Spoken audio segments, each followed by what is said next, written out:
Well, good morning, it's Friday and welcome back to the shop. So today is the day we are going to install all of the dash components. Now, I started off by putting in the central vent first, and that's because this vent actually goes behind both the right plate and also the cluster. So it's got to go in first. The other thing is if you remember, I drilled a small hole right there dead center, and that is the LED for my alarm system. So when the car is active, that will flash red. So again, now you'll notice this really kind of needs to go up and in, but you don't screw this piece in. This piece is held by both the side trim piece. There's a little tab right there, and that tab fits into that slot. And then the other thing is that when this goes through the dash, these pinholes that go through the dash, they will then tighten in, and that'll pull the whole thing in, and that'll pull that up. So you'll notice that, like I said, this really needs to kind of go up and in. But again, when I put this piece in and that pushes up on the dash like that, that will hold the dash up. So what you have here is an issue with a new dash pad in that it fills out a little bit more than the old pad did. So it's kind of encroaching in the area here, but you can push it up out of the way. So you have to be a little bit forceful with this piece. We need to get these tabs into those holes. And the way you do it is you have to go into the corner here and literally push up with my hand. You see I'm pushing up, that's gonna push the whole dash up, and now you can see that that one's snapped in. And it's the same thing up in here. We're gonna need to put a lot of pressure up to get those pins to go in, and then the bottom pins follow suit really easily.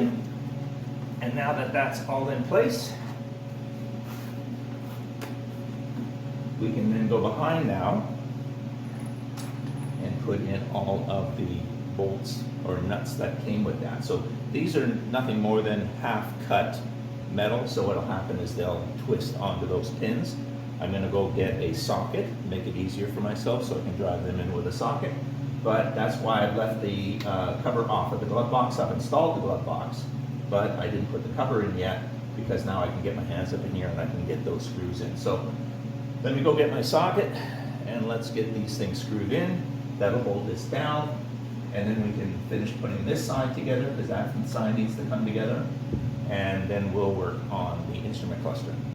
Okay, if I said that was easy, I'd be lying. It is difficult because you're trying to get those nuts on the back of those plastic rods, and really they're not threaded. They cut their own thread as you're turning them in, so it is hard to turn them in. Now, you really don't want to use a ratchet because if you over tighten them, you can snap those pieces of plastic. So what I did is I used my 5/8 inch socket, which fit those nuts, and then I simply took that fabric tape that I had bought and wrapped a ton of it around the end of the socket, and that way there it gives my hands a good perch and I can really give that a good twist. And the trick that I did was simply press the piece in, turn the nut until the nut contacts the back of the panel, and then when I release, it didn't pop back, which means the nut is holding it. You don't want to over tighten it, as I said, or they will snap off. So, okay, before we get started with the instrument cluster, I just wanted to bring your attention to something I found. I was at Home Depot the other day, and you know, these things here are rare because you know, you can use these everywhere, right? And this is a 50-year-old screw. This is from my car. And like I said, what I use these things for is that, you know, this is what screws the dash down. They're self-tapping. You can see it's got a self-tapping bit on the end. Now these are tough to find because you have to order them from your jobber, right? Well, guess what? Home Depot, they're called lath screws, L-A-T-H. And literally, they are the same screw. They've got the same self-tapping end on the end of them, and they have the same circumference and everything, and you can paint them whatever color you want if you even need to paint them, because a lot of them are hidden. And the idea is, instead of buying a pack of 6 of these, you know, for whatever money they want, you can buy a box of 100 of them for like $6. So again, your choice. Just wanted to let you know that that's out there. Again, they're called lath, L-A-T-H, lath screws, and they come in all sorts of lengths. They come with or without. So I bought with self-tapping, and I bought a box without self-tapping. So again, I have all the screws I'm going to need now to put all the little bits together and all little trim pieces together. I got a whole box of them. Okay, now for the hard part, the instrument cluster. Now, two things. Number one, I loosen the screws on my steering column so it could drop about a ½ inch. Every inch you can get in this car, you'll appreciate. The other thing I did is I simply wrapped a terry cloth around it because the console is going to be sitting here while I'm making the connections, and I don't want to scratch my steering column. So again, just a bit of precaution. So that's the two things. Now, before we put the column in, or the cluster in, identify all of the connectors that you need to put on so that you make a mental note so you don't forget one, because you certainly don't want to have to pull it back out because you forgot them. So 2 pigtails are for the instrument cluster itself. This connector up at the top is for the windshield wiper. Obviously below that is the speedometer cable. Now, to the right I have to my right, I have my tachometer. Now remember, this car was an automatic, therefore it didn't come with a tachometer. It came with the standard cluster, which is the fuel gauge and the ammeter. Now, I really did want to get a tachometer because I really had one back in my original 68, but boy are they hen's teeth trying to find one. So I gave up. So what I ended up doing is getting a 2-inch tachometer, which went into where the clock would go. Now this car did not have a clock, it didn't have that option, so this simply bolted right in, but of course I needed to make accommodation for the wiring. So of course I tapped into the lighting so it lights up, and then of course I need power and I need a signal, and that signal of course comes from the coil, so that every time this car fires it sends a signal to the tachometer. Now the last thing that needs to be plugged in is right up here, and that is for my ammeter, for my alternator. Now remember, I went with a modern alternator on this car, so it's referred to as a 1-wire alternator. It uses what's called an exciter wire, which means I do not need a regulator anymore, so I've eliminated the regulator. But that exciter wire has a light bulb on it, and what that means is when you turn the key on, the light bulb will come on, indicating that the alternator is not charging. Well, of course, the engine's not running, the alternator is not charging. So that light will be on. And then when you start the car, that light will go out. And of course, while you're driving, if that light comes on, that's indicating that your alternator is not charging. And that could be because you threw a fan belt, or it could be that the alternator is malfunctioning. Either way, I needed to put that light into my dashboard. Well, unfortunately, this vehicle doesn't come with an accommodation for an alternator light because of course it had an ammeter gauge. So the only light that's available on this car is a seat belt light. Now right next to that is the brake, right, if you have a brake failure, so of course I can't use that one. But this one here will let me know if I don't put my seat belts on. Well, you know what, I don't need that, but if I turn the key on, the belt light will come on because of course it's the alternator light really, but that'll remind me to put your belts on. And then when you start the car, that will simply go out. And then of course if it comes on at any time while I'm driving the car, I know that my alternator is no longer charging, so I need to effect repair. Now the other thing is there are 3 clips in the top here which accommodates these 3 screw holes. So of course make sure those clips are there, because if those clips are not there and you put this all together, your screw is going to go into nothing. So you want to make sure those clips are there. There's also 2 clips down in the bottom, so make sure that these clips are in place as well, because they get screwed up through the bottom right here. And then finally on the side is a screw, and then of course a pin.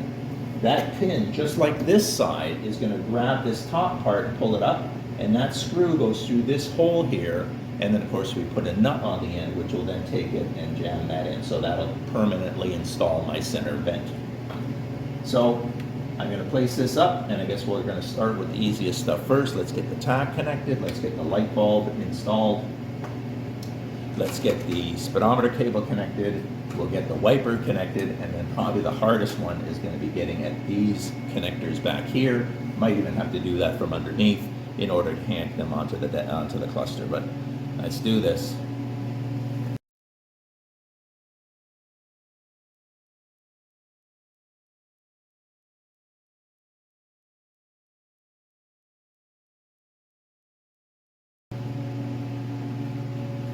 Now the speedometer cable.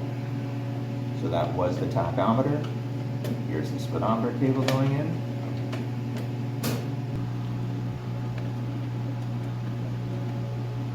This is where you need two hands. You gotta twist the cable to align it to the threads, and then use the other hand to actually screw the threads on.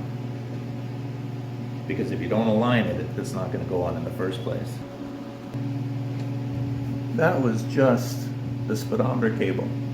It binds a lot. So what's happening is I'm trying to draw the cable so that the cable sits flush against the back of the speedometer. The nut is binding on the cable. So what I end up having to do is, like I said, both hands, one is trying to move the cable so that it stops binding on the nut, and then keep turning that nut until the nut bottoms out. And then the way I can really tell is now that cable's not moving. It is tight up against the back of the speedometer. So that one is done. Next one, let's get the wiper motor connector on. So there's the wiper motor connector. And like I said, this is where the short wires of a car come in. But if you're going to make 1,000,000 cars, think about it, you're going to make 1,000,000 cars, and you can save just 1 inch of wire on 1,000,000 cars. That's 1,000,000 inches of wire. So when you complain and say, you know, why do they make the wiring harnesses so short on these cars? Why is it so hard to get everything plugged in? Well, it's because as they build these cars, they save that 1 inch of wire, and that's why this wire for the wiper is so short. Okay, that was the final connection, which was the indicator for my alternator. So, wiper is connected, the two pigtails are connected, the speedometer cable is connected, the tachometer cable is connected. So now, let's see if we can get this console in.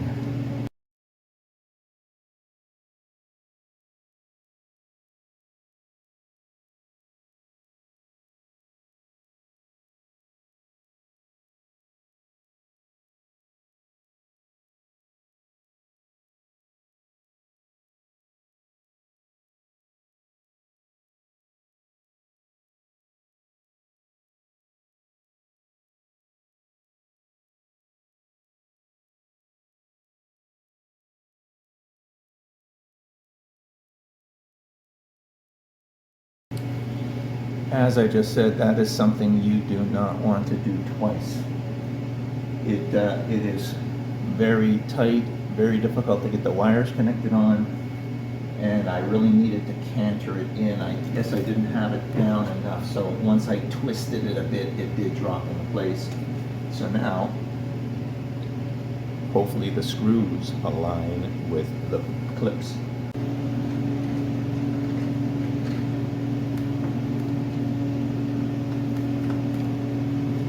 Now remember, as I said, I bought the interior kit, and as I mentioned earlier, the screw heads are actually smaller. If you take a look at what would be normally the difference between the screw heads. So this is a standard, you know, Phillips oval, right? This is an interior screw, and you'll notice, like I said, a lot smaller head diameter. So a lot of these the places where the screw goes in, you have to make sure you use the right screw to get that in. Okay, so now we have our instrument cluster in place. Let's put some power to this and let's test a few things, make sure everything works before we get too far ahead of ourselves. Well, I know for you it was just a few seconds, but I actually went to go make myself a cup of coffee. I keep the shop fairly warm. It's about 17 degrees Celsius in here, which is about 68 degrees Fahrenheit. I don't want to get it too hot in here because then it becomes uncomfortable to work. But sometimes when you get a day like today where it's minus 35 out there right now, and again, I don't care if you're talking Celsius or Fahrenheit, that's damn cold. There's an old joke, why do I live in a country where the air hurts my face? But it hurts my face. So where are we? Well, instrument cluster is in. Let's turn the ignition on. Now remember, with the ignition on, you're going to hear the doors cycle. That is the alarm system locking the doors.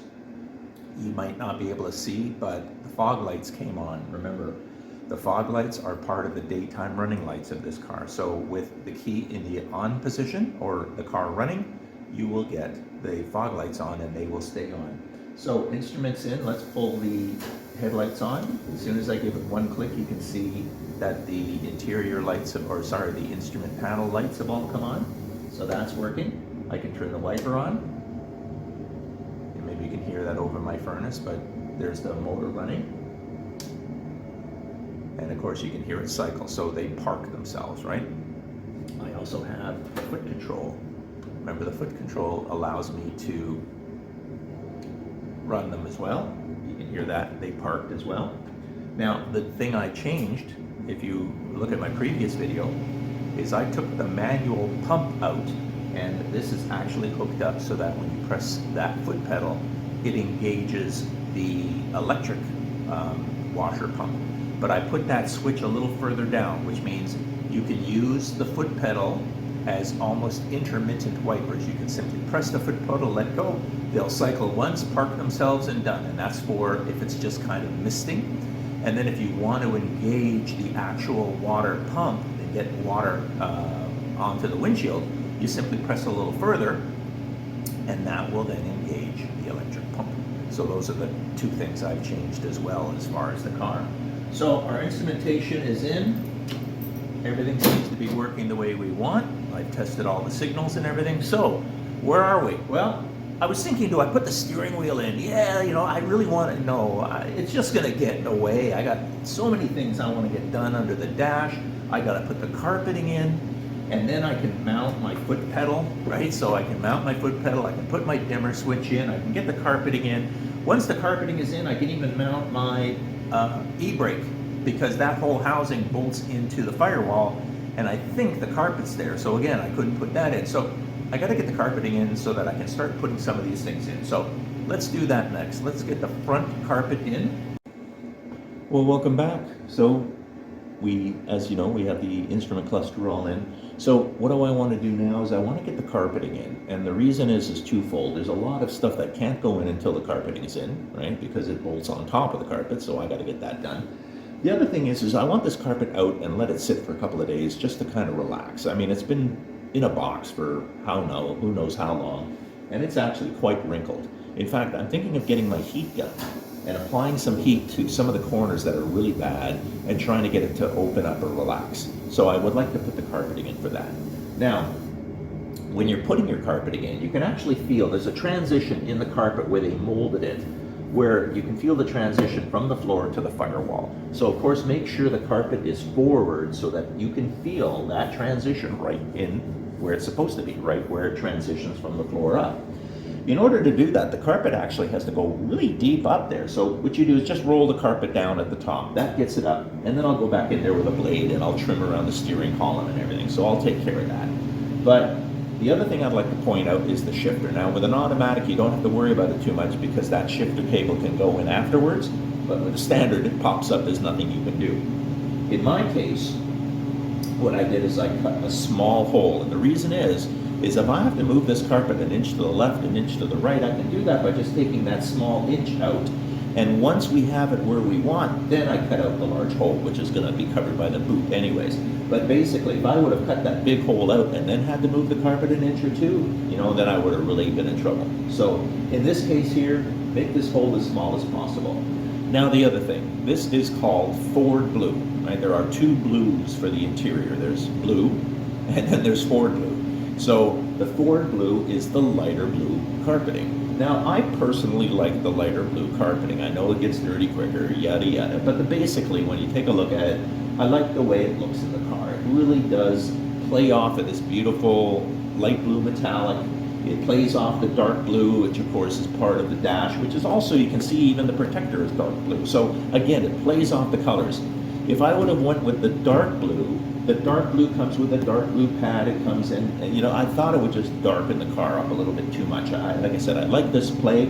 So today, let's get this in, let's get this relaxed. do a little trimming, not much, but just let it relax in place. Put the rear part in, same thing, let it open up, let it relax.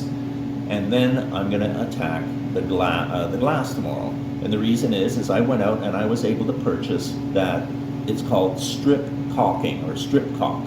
And what that really is just think of it like string cheese, but you peel it off and you stick it inside of the seal. And then when you put that around the glass, or you put that again around the seal and then put it in the car, it offers obviously the protection of caulking, so it does start to seal. And at the same time though, it's not messy. It's not like, you know, the sealant that comes out of the gun, which is gonna be just a mess.